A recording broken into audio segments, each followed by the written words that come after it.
Union versus Confederacy. Whenever I say Union, you say? United States of America. Is the exact same thing. Then we have the Confederacy. It's the South. It's the Confederate States of America. That was its official name. They were real creative when they broke away, right? They're known as the rebels. Why are they known as the rebels? Because they were rebelling. Because they were rebelling. This is real difficult, right, guys? We're not really digging deep into this. So they were rebelling against the United States. They're called the rebels. North, they're called the Yankees. Who's heard the term Yankee? New York Yankees. Okay, we've heard of the baseball team, but we now, I think, use it more as a derogatory term to people that live north of the Red River. If you're from Texas, born in Texas, love Texas, anybody north of the Red River is Yankee. The term originated, that's what you called a merchant trader in the northeast colonial America. They were called a Yankee. It's not really that derogatory. And there's that slide. So who's going?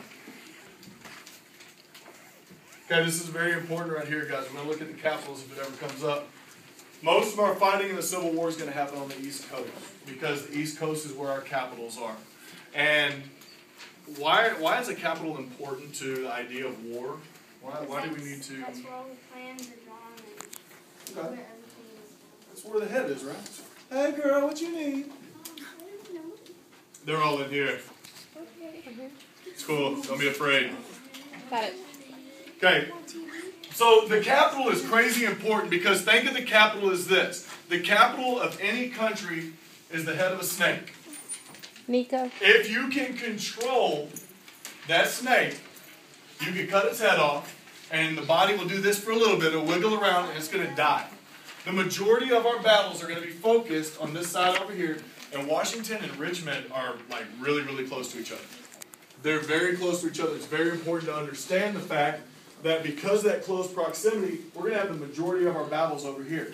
Some very important ones over on the Mississippi River in Vicksburg. That was crazy important because that's when we started the division of the South. Yes, ma'am?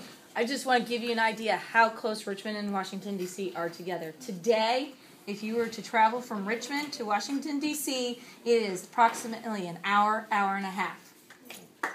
Okay? It is closer than Houston and Dallas. You want a book? So you can study this on your own? Then get your mind right, son. Okay, it is very, very close.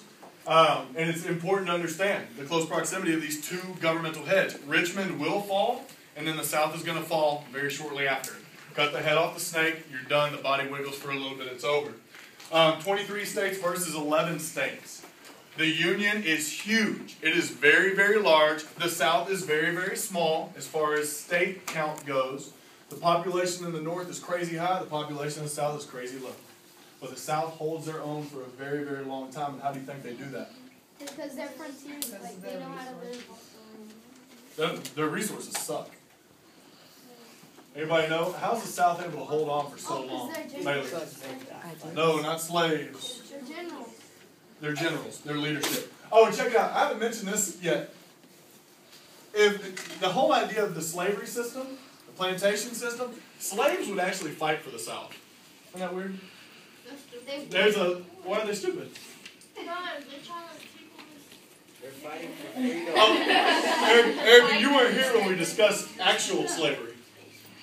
You just know media slavery. That's a whole different, we don't need to get into that. Alright, so here we go. This is the biggest deal. And if it ever comes up, this is miserable. If you make a PowerPoint, guys, don't put animation in it. It makes the person reading it want to kill themselves. True story. Not like literally kill themselves, but like kill themselves. North, President Abraham Lincoln. South, President Jefferson Davis. This is exactly why 1863, the Emancipation Proclamation, didn't work, because this dude is in charge. Oh, and nobody likes him. Jefferson Davis sucks. But he's a wonderful mind.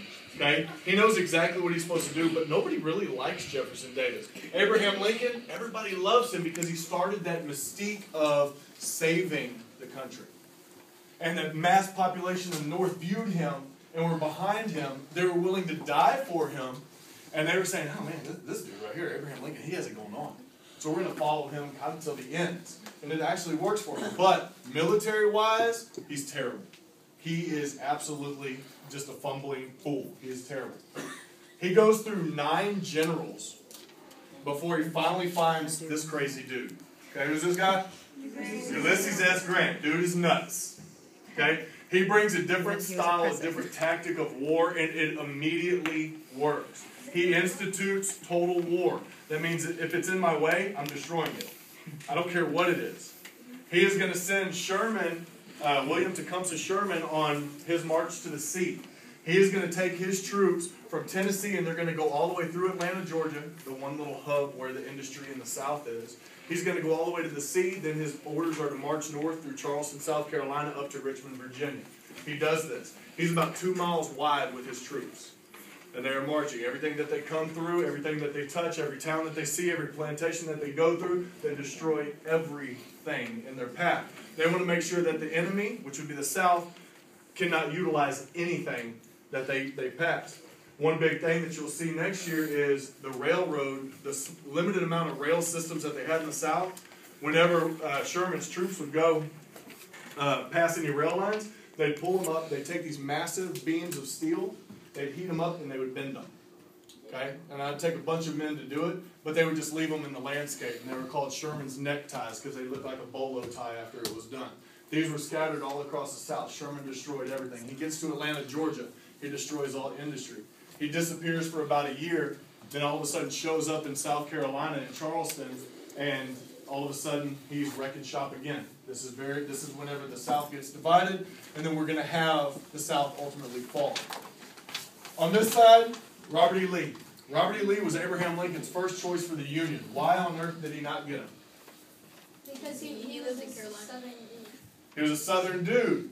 After Virginia broke away from the United States, he goes, sure. You know, if Virginia stays with the United States, stays with the Union, I'm yours. But I'm going to go, and I don't remember the exact quotes, but I'm going to go as she goes. And that he's talking, she is Virginia. Well, Virginia breaks away, goes to the Confederate States of America, and he's like, no, I'm cool, Jefferson Davis, what you need? This fellow right here is a genius. Phenomenal genius. He's untouchable. He has the least amount of people. He has the least transportation. He has the least supplies. Does he have anything? Heart. Oh, that's so cute, right? In fact, no, he has people that are fighting for their way of life to back him up. And how old are we in this class, boys? 12? 13? 12, 13? 14? Super duper. Liar. Thank you. Thank you. Appreciate it. Okay, so if you are 12 or 13 years old, guys, listen please. Get your mind right, George.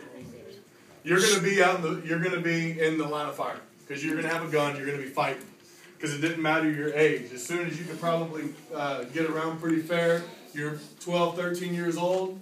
You can shoot a gun. You're going to go to war for the South. Okay, and you're most likely going to die. Let me throw some numbers out to you. Nick, get your mind right, son. God dog, dude. Over 600,000 people die in 4 years in this war. Okay, over 600,000 people die in 4 years. At Gettysburg, it was 3 days long. The numbers go from 52 up to 56,000 people in 3 years. Or 3 days, sorry. 3 days, 56,000 people die. That means death, death, death, death, death, death, death. It happens nonstop.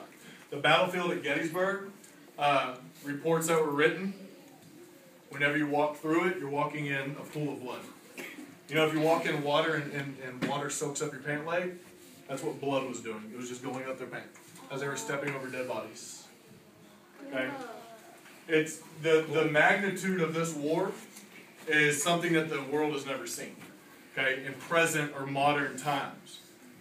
So understand that. It's pretty phenomenal. So yeah, you 12 and 13-year-old boys, you're most likely dead at this time. Okay? Right, Torres? Yeah.